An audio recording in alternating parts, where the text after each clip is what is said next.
নারকেলের দুধ দিয়ে যে শুক্তো এত ভালো হয় আপনারা না বানিয়ে খেলে বুঝতেই পারবেন না।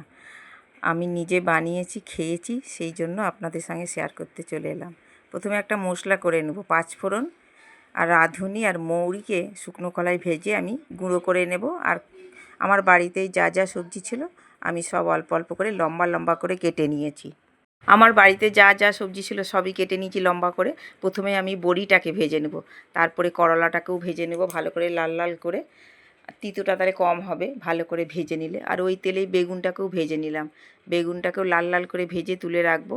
তারপরে যে বাকি সবজিটা আছে সবগুলো একসঙ্গে দিয়ে দেবো। এবার কড়াইতে পাঁচফোড়ন সোমবারা দিলাম, আর শুকনো লঙ্কা আর তেজপাতা সোমবারা দিলাম। দিয়ে আমি বাকি যে সবজিগুলো আছে সব একসঙ্গে দিয়ে দেবো। দিয়ে এবার ভালো করে ভাজবো সবজিটাকে। ঢেকে ঢেকে আমি কিছুক্ষণ ঢেকে ঢেকে ঢাকা তুলে তুলে ভেজেছি। তারপরে আমি একটু আদা বাটা দিয়ে দিলাম। আদা বাটাটা দিয়েও ভালো করে কষাবো, ভালো করে কষাতে হবে।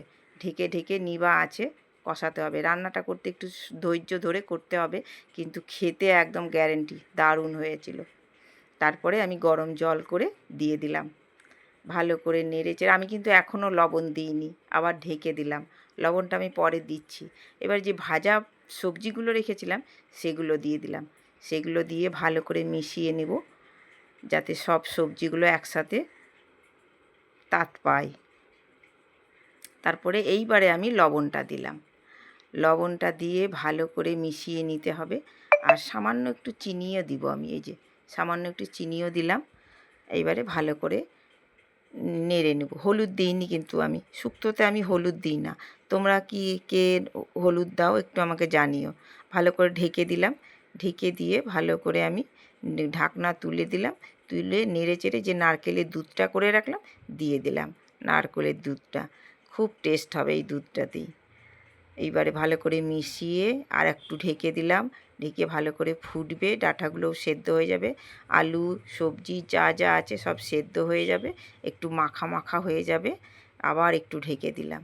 ঢেকে এরকম করে ঢাকা আমি অনেকবারই দিয়েছি। ঢাকা দিয়েই সম্পূর্ণ সবজিটাকে সেদ্ধ করলাম ভালো করে। দিয়ে এবারে আমি বড়িটা যে ভেজে রেখেছিলাম বড়িটা আমি দিয়ে দিলাম। বড়িটা দিয়েও ভালো করে নেড়ে চেড়ে কিছুক্ষণ আবার একটু ঢেকে দিয়েছিলাম। তারপরে ঢাকনা তুলে এই দেখো কি সুন্দর লাগছে কালারটা। এইবারে যে ভাজা মশলাটা করেছিলাম সেই মশলাটা আমি সম্পূর্ণ দিয়ে দিলাম। হাফ চামচ করে নিয়েছিলাম, হাফ চামচ পাঁচফোড়ন, হাফ চামচ নিয়েছিলাম রাঁধুনি, আর মৌরি হাফ চামচ হয়ে গেল। এবারে আমি নামাবার আগে ঘি দিয়ে দিলাম। ঘিটা দিয়ে কিছুক্ষণ কড়াইতেই রেখে দিবে আর ঢেকে রেখে দিবে, তাহলে গন্ধটা খুব সুন্দর আসবে।